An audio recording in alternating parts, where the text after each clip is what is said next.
Como é que é o silêncio para você, hein, meu povo? Incomodou? Ficou parecendo que algo errado estava acontecendo, que o pastor estava passando mal? Como é que o silêncio, ele chega na tua vida, no teu coração e na tua espiritualidade? Hoje eu queria apresentar para vocês 3 práticas espirituais. 3 práticas espirituais que contribuem para a nossa saúde mental. Uma delas vocês já devem ter sacado já, né? Tem a ver com silêncio. Práticas que foram abandonadas por nós, cristãos, seguidores de Jesus, principalmente neste mundo moderno, pós-moderno, mas um pós-moderno que vem de um mundo moderno, racionalista, o mundo da doutrina, da teologia, do conceito, da verdade, da palavra, da letra. Nos tornamos racionalistas, né, e passamos a expressar a nossa fé em doutrina, em tratados teológicos, em verdades que nós guardamos aqui, e afastamos algumas práticas, nos afastamos de algumas práticas do cristianismo, praticada pelo nosso próprio Mestre Jesus. E o quanto isso muitas vezes tem nos adoecido. Mas antes de falar dessas práticas, eu queria alinhar algumas coisas com vocês. Alguns conceitos sobre saúde, e sobre saúde mental, e sobre saúde espiritual. Vocês já ouviram pode colocar essa imagem? Vocês já viram esse termo, biopsicossocial? A saúde hoje ela é entendida por um viés biopsicossocial. O que é o bio? O bio é corpo, né? O psico é a nossa mente, nossas emoções, os nossos sentimentos. Mas chega uma hora que disseram assim, não, mas a nossa saúde também tem a ver com o social. Antigamente, né, nós tínhamos uma visão mais biomédica. O que é biomédica? Quando a medicina e a saúde era entendida como algo apenas do corpo. Do corpo. E aí o entendimento de saúde vai mudando e as pessoas vão entendendo que não é só o corpo. Não é só o bio. É o psico. A gente tem alguma dúvida disso? Nunca se falou tanto de saúde mental, né? Mas que não é só o psico. É o social. As nossas relações. O nosso contexto. O lugar onde nós vivemos. A maneira como nós vivemos. O contexto em que nós estamos inseridos. Confere? Tem se falado hoje sobre um viés biopsico-socioespiritual. Que é quando a saúde ela sai de um bio, psico, sócio, espiritual, certo? Embora eu ache isso uma evolução, e eu goste disso, porque está considerando a espiritualidade como algo importante para a nossa saúde, mas eu tenho dificuldade de entender a espiritualidade como se fosse uma faceta. Porque para mim, olhando para essa imagem, o espiritual é tudo que está de azul. É tudo. Ele não é uma faceta da nossa saúde que influencia a nossa saúde. Ele tem a ver, o biológico é espiritual. Na nossa fé e no entendimento do espiritualismo, o psicológico, ele é espiritual. E o social, a maneira como nós nos relacionamos, os contextos que nós estamos inseridos, também é espiritual. Tudo é espiritual. Porque nós cremos o quê? Que fomos criados por Deus. Então até mesmo o biológico é espiritual. Nós cremos que nós vivemos para Deus. Nós cremos que para Ele voltaremos. Então não há nada que a gente viva nessa vida que não seja espiritual. Está claro esse primeiro conceito? Está claro? Então nossa visão de saúde é biopsicossocial, inundada por uma consciência do espiritual. É a forma como nós entendemos a nossa saúde. E te falam nós, que candeias, cristãos, entendemos a saúde como uma coisa biopsicossocial que está mergulhada, que está encharcada por uma realidade que é espiritual. Então tudo é espiritual. Um outro conceito que eu queria trabalhar com vocês no encerramento dessa série é o conceito que essa imagem ela retrata, e um caminho fácil, um caminho largo, e um caminho que é o caminho estreito, que é a porta estreita. Está claro nessa imagem, não é isso, né? Tem um caminho aí que é um caminho muito mais fácil. Você escolheria qual? Mas o que foi que Jesus falou sobre isso? Jesus em Mateus 7, 13 e 14, ele diz: entrem pela porta estreita, pois larga é a porta e amplo o caminho que leva à perdição, e são muitos os que entram por ela. Como é estreita a porta e apertado o caminho que leva à vida. Como é apertado o caminho que leva à vida, são poucos que a encontram. E quando nós falamos sobre saúde, via de regra, nós queremos a nossa saúde mental e a nossa relação com Deus pelo caminho largo, o caminho fácil, o caminho que não vai exigir muito de mim, o caminho que eu vou ali e resolvo fácil, resolvo rápido. E esse caminho, geralmente, ele não funciona. O caminho da saúde para uma saúde espiritual, uma saúde, e essa saúde espiritual eu estou falando de saúde biopsicossocial, ele é um caminho estreito. Porque nós vivemos num mundo que aponta na contramão. Na verdade, a gente está na contramão a buscar vida a partir dos princípios que Deus coloca na vida da gente. Queria soltar um videozinho para vocês. Solta esse videozinho para vocês. Eu peguei no Instagram, do Instagram que fala do empoderamento para adolescentes. Pode soltar o videozinho. Vocês estão vendo aí? Cuidando da saúde mental. Estão vendo? Aí tem: se desenvolver emocionalmente, aprendendo habilidades para lidar com os problemas. Ó, ninguém na fila. Aí tem um outro balcãozinho lá que é tomar remédios, se esquivar dos problemas e compensar com prazeres rápidos. Todo mundo na fila pegando ali o... Pode acender aí. Eu quero deixar muito claro que eu não sou contra o uso de medicação.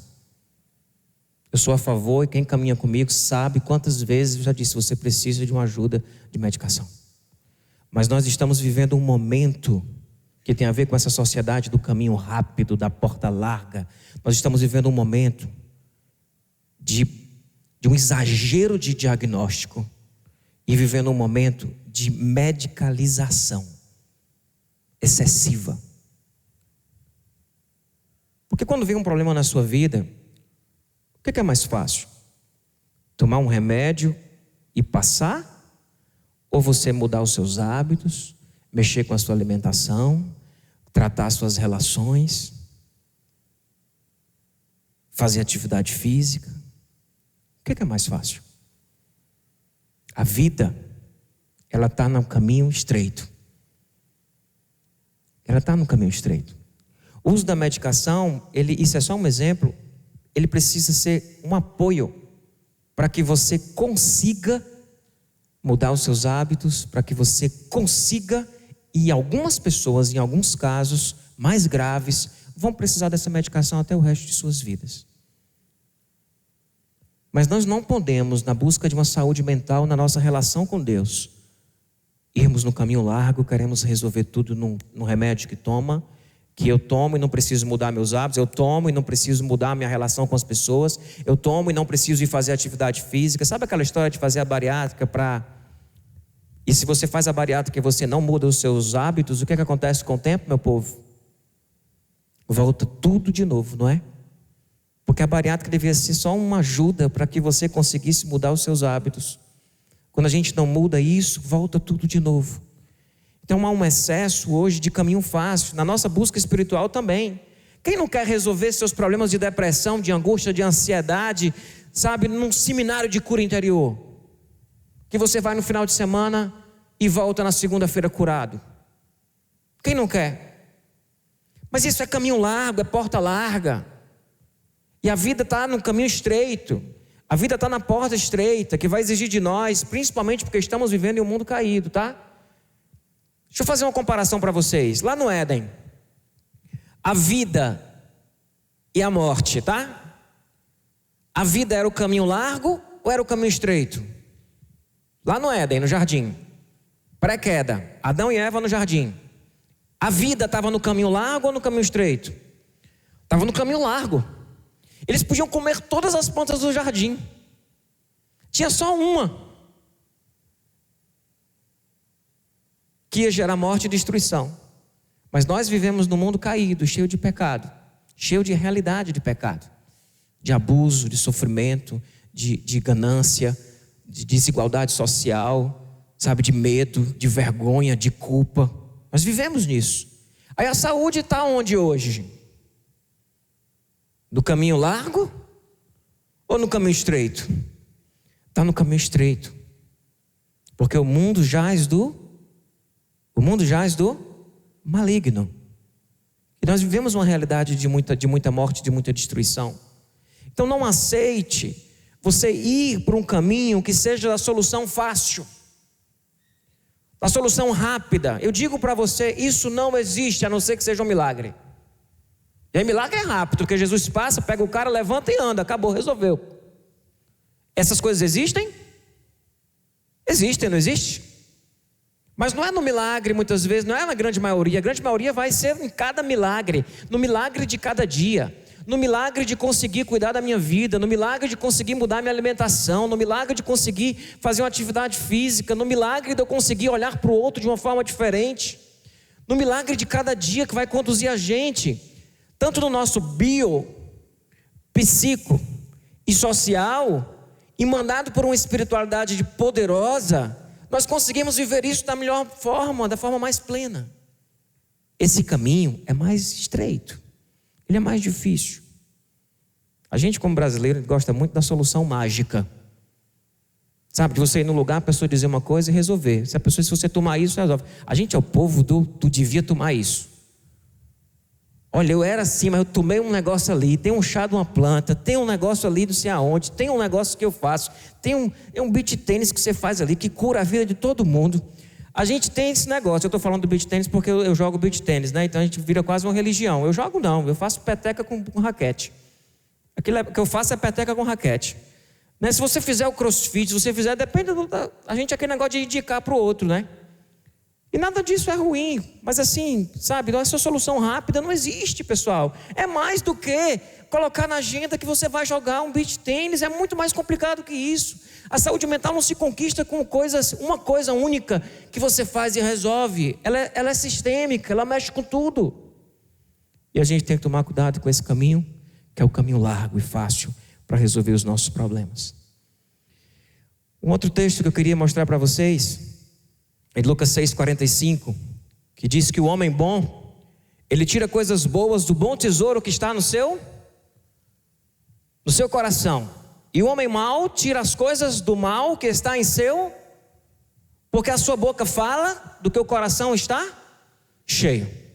O nosso comportamento, ele tem a ver com o nosso coração,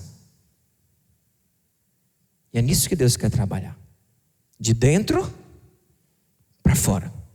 É lógico que o de fora para dentro também tem seu valor, tá? Porque aquilo que você come é de fora para dentro.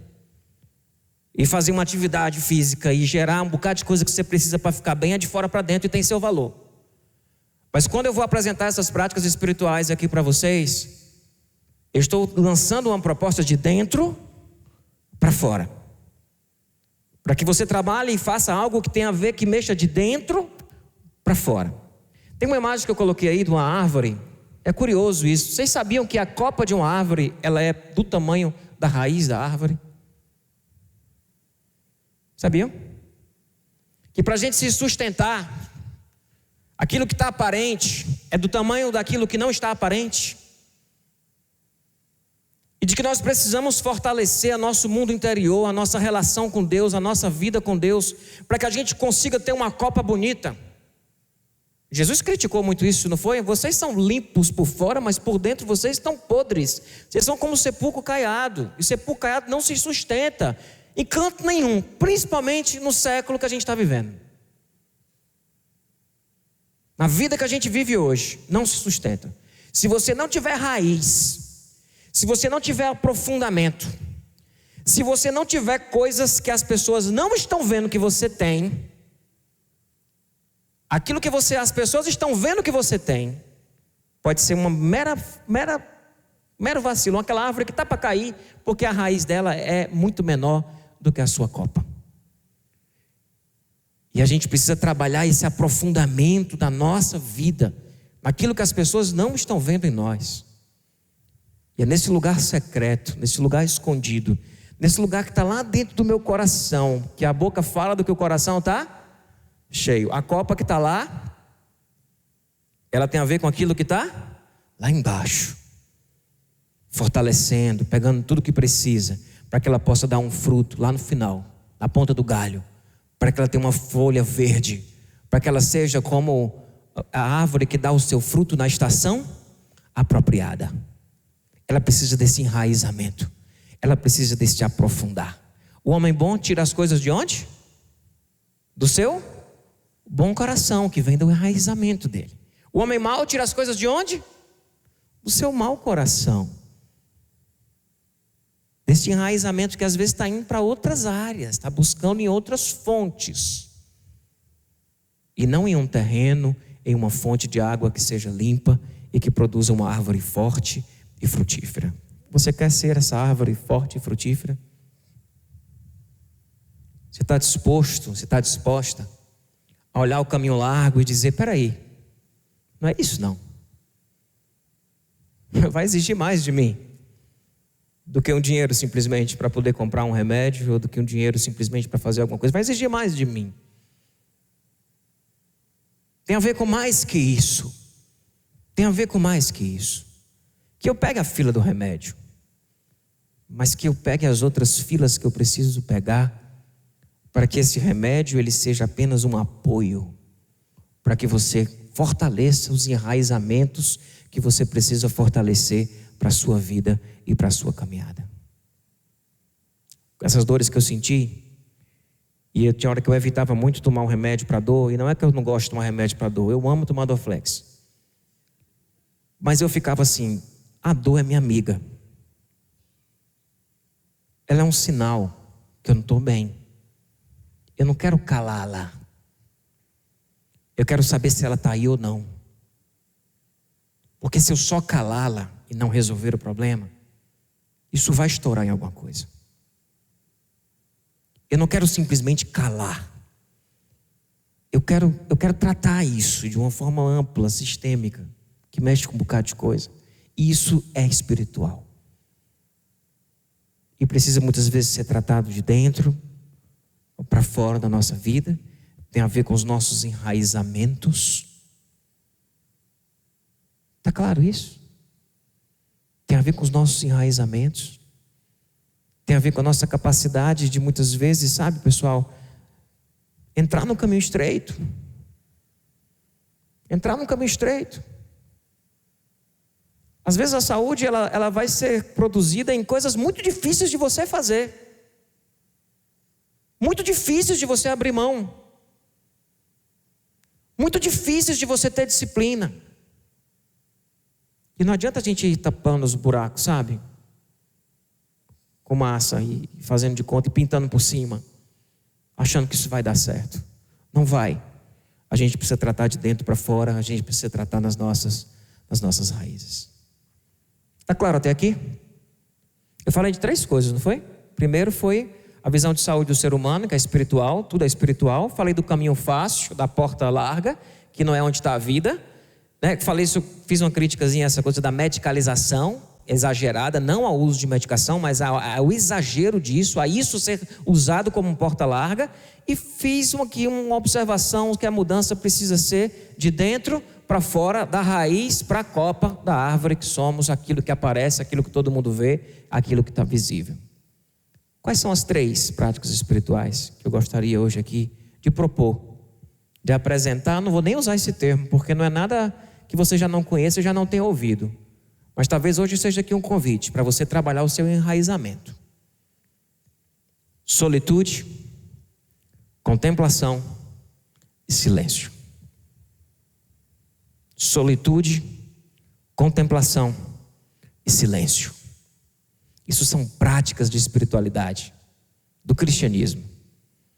E que nós nesse mundo rápido, instantâneo, de velocidade, esse mundo da lógica, esse mundo da leitura simplesmente, do conceito, da teologia sistemática, deste mundo que nós estamos simplesmente arrumando os conceitos e tendo os argumentos para rebater os outros argumentos que existem, nos afastaram completamente de práticas que os cristãos ao longo dos séculos sempre tiveram, mas que nós perdemos que muitas vezes nós abandonamos essas práticas. Vamos olhar para Jesus, meu povo. Quem é o nosso mestre? A gente segue quem? Você segue quem? Não é Jesus? Olha esse texto aqui, o que é que diz? Lucas 5, 15 e 16. Todavia as notícias a respeito dele se espalhavam ainda mais, ou seja, ele estava ficando famoso, a agenda dele estava ficando complicada, de forma que as multidões vinham para ouvi-lo e para serem curados de suas doenças. Ele tinha demandas ao redor dele o tempo todo, e demandas lícitas, demandas boas, era gente para ser curada, meu povo. Mas Jesus retirava-se, ia para os lugares solitários, e lá ele orava. Jesus quebrava a loucura. Jesus quebrava esse padrão, sabe, da demanda, e eu estou respondendo a demanda o tempo todo, simplesmente. Ele quebrava isso, e ia para os lugares solitários, e lá ele orava. Quanto mais bem sucedido você for, maior chance você terá de adoecer, mais dificuldade você terá de quebrar essa vida, essa rotina de correria, e viver um momento de solitude, de ficar só, de parar, de estar em silêncio. Isso é um luxo, né, meu povo? Não parece um luxo? Não parece um luxo? Vocês sabiam que tem hoje spa, que as pessoas estão pagando fortuna de dinheiro só para ficar sozinho no meio do nada, numa floresta, num lugar que possa ser monitorado para trazer segurança e não correr perigo? As pessoas estão em busca de quê? De paz, de calar um pouco todo esse barulho que adoece a gente. Então nós precisamos sim, que Jesus fez isso. Ah, mas eu não preciso porque eu sou um crente maduro. E Jesus não era? Jesus era o Filho de Deus, perfeito, mas ele precisava parar, ir para um lugar solitário e ficar sozinho. Em Mateus 14, 23 diz que Jesus, depois que multiplicou os pães e os peixes, ele despediu a multidão, ele subiu ao monte para orar à parte, e chegada já à tarde, ele estava ali sozinho. Esse texto aqui de Mateus 14, Jesus estava multiplicando os pães e os peixes, alimentando a multidão. Aí ele, preciso me retirar. Ia para o monte, foi lá para o lugar onde ele estava e ficou lá orando à parte. E já ficou de tarde já. Depois que ele sai de lá, ele vai, os discípulos estão lá no meio do mar já, e ele vai andando sobre as águas. Então Jesus está entre dois episódios extremamente assim, bombásticos. Imagina, multiplicar pães e peixes e andar sobre as águas. E é geralmente sobre isso que a gente fala, né? Geralmente é sobre isso aqui, andou sobre as águas. Ou Jesus que multiplicou os pães e os peixes. Esquecemos de falar do Jesus que entre uma coisa e outra. Ele ia para o monte e ficava à parte, orando, em solitude, em contemplação, em silêncio. Essas três práticas eu botei tudo de uma vez porque eu não vou separá-las não. Ele ficou à parte. Aí ele andou sobre as águas depois. Antes ele multiplicou pães, mas ele precisava parar ali. Porque se nós não paramos com Deus, em Deus, sozinhos, nós perdemos o nosso coração. Se ficamos apenas respondendo às demandas, nós perdemos o nosso coração. Esse outro texto de Lucas 22, né? Como de costume, Jesus foi para os montes das oliveiras e os discípulos o seguiram. Era costume de Jesus se retirar para os lugares solitários para orar. Um costume que nós perdemos. Nós perdemos. Nosso momento de solitude é assistindo série. A gente não sabe mais ficar em contemplação, em silêncio absoluto. O silêncio aqui que eu fiz no começo aqui, não sei se incomodou vocês, mas eu fiquei incomodado. Não sei se você estava aí orando, nem notou, mas eu fiquei incomodado. Às vezes o nosso momento de ficar sozinho é para ler um livro, tudo isso tem valor, tá, pessoal? Mas eu estou falando, cadê a tua solitude? Cadê a tua contemplação? Cadê a tua capacidade de ficar em silêncio?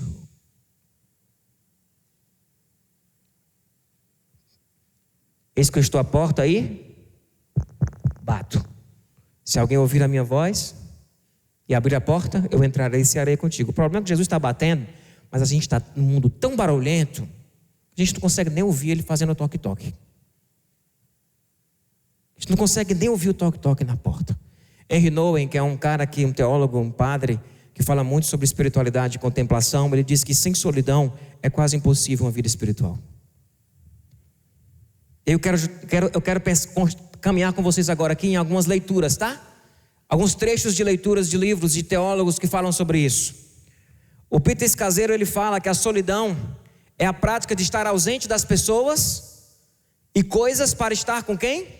Com Deus. O silêncio é a prática de acalmar toda a voz interior e exterior para estar com Deus. Na Sociedade do Cansaço, o filósofo coreano Paul Chul-han, ele diz que reagir de imediato e seguir a todo e qualquer impulso já seria uma doença. Ou seja, ficar só respondendo demanda. Uma decadência e um sintoma de esgotamento. Porque você está toda hora só respondendo demanda. Você não consegue parar, dar o stop e ir para um lugar, ir para um monte, ir para um lugar solitário, ir para um deserto. A gente, quando fala de deserto, fui falar com o Marçal sobre a música. Marçal quer falar do deserto. As músicas que tem de deserto é só falando de peia. Peia é problema, tá? O pessoal que não é do Ceará, não sei se peia é peia em outro canto. É só dificuldade, mas deserto é lugar de encontro com o Pai. Deserto é lugar, sabe, da gente parar. É a solitude. O Byung-Chul Han ainda fala em outra citação que a atividade que segue a estupidez da mecânica, o que é a mecânica? Ela é pobre em interrupções, porque a máquina não precisa parar. A máquina não pode fazer pausas. Se possuíssemos apenas a potência de fazer algo e não tivéssemos a potência de não fazer, incorreríamos numa hiperatividade fatal. Precisamos da potência de não fazer e não apenas da potência de fazer. Precisamos da potência de falar e precisamos da potência de calar. Precisamos da potência de estar rodeado de pessoas e precisamos da potência de estarmos sozinhos. Precisamos da potência de fazermos várias coisas ao mesmo tempo e precisamos da potência de contemplarmos uma planta, uma borboleta, uma água que corre no riacho e conseguir enxergar Deus. Precisamos dessa potência. Outra citação de São Gregório, ele diz que a vida ativa deve levar-nos à contemplação. Mas a contemplação, partindo daquilo que contemplamos interiormente, deve reconduzir-nos à atividade. Ele está criticando a contemplação que só contempla e que não gera fruto de atividade. Eu estou na atividade, essa atividade deve obrigatoriamente me levar à contemplação. E quando eu saio da contemplação, essa contemplação deve me levar obrigatoriamente à atividade, porque a partir daquilo que eu contemplei, a partir daquilo que eu ouvi, eu tenho uma atividade de fato consciente e ativa, e não reativa. Porque contemplei, enxerguei, decidi, saí de lá e fiz. E não uma máquina que está simplesmente sem parar, ou um ser que está escravo porque está só reagindo às demandas e não tem controle sobre sua rotina, sobre sua vida. A gente precisa quebrar isso, pessoal. Aqui para nós. Isso é porta larga ou é porta estreita? Calar. Se isolar num canto para contemplar e ficar em silêncio. É porta larga ou é porta estreita? Não é melhor mandar você correr uma maratona? Não é mais fácil às vezes? Precisamos da coragem de entrarmos nos caminhos que não são confortáveis para a gente. Eles produzem vida em nossos corações. O Byung-Chul Han, ele ainda no livro Sociedade do Cansaço, ele diz: hoje, preste atenção nessa citação, vivemos num mundo muito pobre de interrupções. Pobre de entremeios e tempos intermédios. Sem esse recolhimento contemplativo, o olhar perambula inquieto de cá para lá e não traz nada a se manifestar. É pura inquietação, não gera nada de novo. Reproduz e acelera aquilo que já existe. Em nenhuma época os ativos e esses que não param, os inquietos, valeram tanto, porque a sociedade bate palmas para esses profissionais. Eles produzem, eles não param. Nenhuma época eles valeram tanto. Não a vida ativa, mas só a vida contemplativa é que torna o homem e a mulher naquilo que ele deve ser. Precisamos aprender a ficar em solitude, a contemplar e a estar em silêncio. Amém, meu povo? Essa nossa espiritualidade pragmática, da modernidade, do conceito, da lógica, da regra, da teologia sistemática, das doutrinas organizadas, no mundo que a gente vive hoje, elas não têm a capacidade de produzir saúde em nós. Nós precisamos agregar a isso a capacidade de parar de contemplar. Salmo 9, do versículo 1 ao 4, olha esse salmo. Os céus declaram a glória de Deus e o firmamento proclama a obra das suas mãos. Um dia fala disso a outro dia. Uma noite o revela a outra noite. Sem discurso nem palavras, não se ouve a sua voz, mas a sua voz ressoa por toda a terra e as suas palavras até os confins do mundo. Amém, meu povo? Os céus e a terra proclamam a glória de Deus e a obra de suas mãos. Sem nenhuma palavra, não ouvimos a sua voz. Mas essa terra de ponta, uma noite fala para outra noite, o dia fala para outro dia. Quem que consegue enxergar isso? Quem que consegue contemplar a natureza? Porque os atributos visíveis e invisíveis de Deus são claramente vistos na obra da criação. Não há nada para mim que fale mais sobre Deus do que o céu e o mar. De olhar o mar, para mim o mar, ficar de frente para o mar e contemplar a beleza e a grandeza de Deus, para mim é vida, é salvação, é higiene mental, é encontro com o Pai, é aprofundar minhas raízes. Eu não posso ficar sem fazer isso. Olhar um pôr do sol. Eu lembro quando eu ia para Recife sozinho de carro, que eu ia várias vezes, toda semana eu estava em Fortaleza, de Recife, Fortaleza, e às vezes vinha na estrada, tocando Prisma, discípulo teu. Quem é velho sabe o que eu estou falando. Quem é crente há muito tempo sabe o que eu estou falando. Tocando Prisma, discípulo teu, o sol se pondo, sabe, aquele canavial, sabe, coisa linda. Nós precisamos educar os nossos olhos para vermos o que nós não estamos enxergando, porque estamos simplesmente andando sem parar. Nós precisamos educar os nossos ouvidos para ouvirmos a voz de Deus que existe nesse vento. E graças a Deus que ele voltou, que ninguém estava aguentando mal o calor. A enxergarmos a voz de Deus e a beleza de Deus, sabe, numa água que cai, num animal que anda, num ser humano que caminha e que abraça o outro. A contemplação, a solitude e o silêncio, ele educa os nossos olhos, ele educa os nossos ouvidos, para que nós possamos voltar a enxergar o que nós não enxergamos mais. porque parece loucura ou simplesmente riqueza poética do salmista. Os céus declaram a glória de Deus e o firmamento proclama a obra de suas mãos. Um dia fala disso ao outro dia. Ele está dizendo todo dia, o dia termina e o dia nasce de novo. Uma noite revela a outra noite.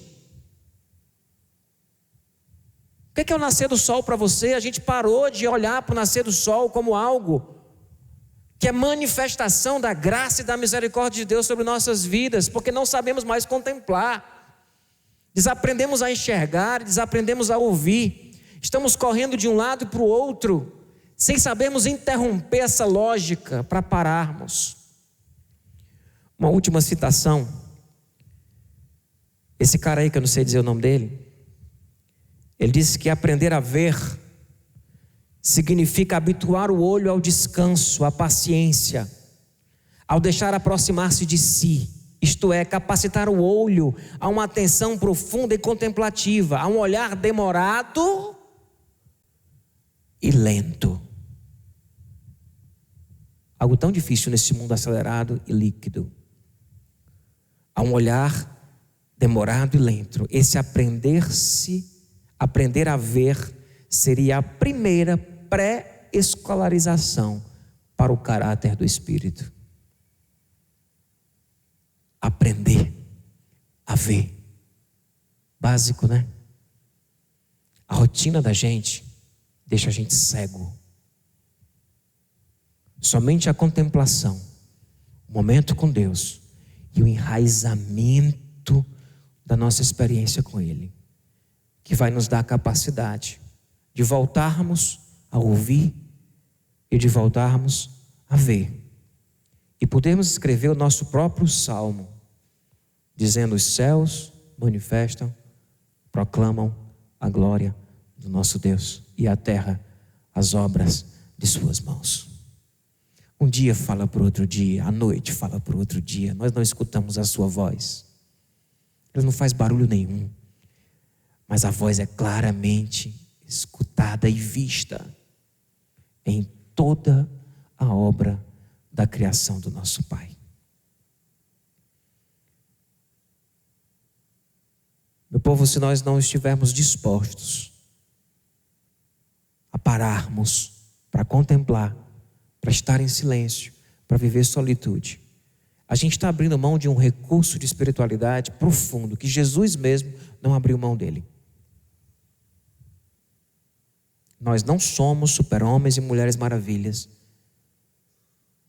que podemos nos dar ao luxo de abrirmos mão de um recurso que o próprio Cristo não abriu mão porque precisava dele. O que é que vocês acham que deu condição a Jesus de estar pregado numa cruz e liberar perdão para quem estava machucando ele? Foram os momentos que ele teve com o Pai, sozinho, em solitude, aprofundando as raízes da sua vida. Para que a copa fosse bonita, ele precisou enraizar.